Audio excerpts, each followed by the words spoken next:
The foot pedal riser is one of those tools that you really need to have in your studio, and I really have no idea how we got along without it. No longer are you going to be chasing your foot pedal.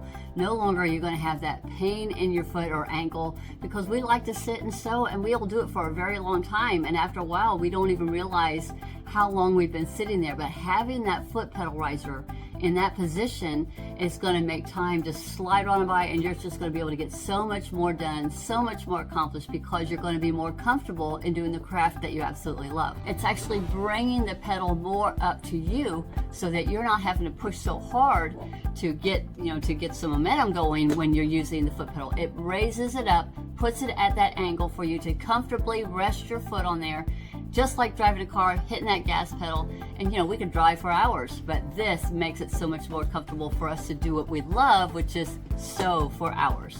All you have to do is pull it out of the box. You're going to set it on the ground. You're going to take your foot pedal and you're going to place it right there onto the ergonomic non-slip surface, right where you normally would put your foot pedal.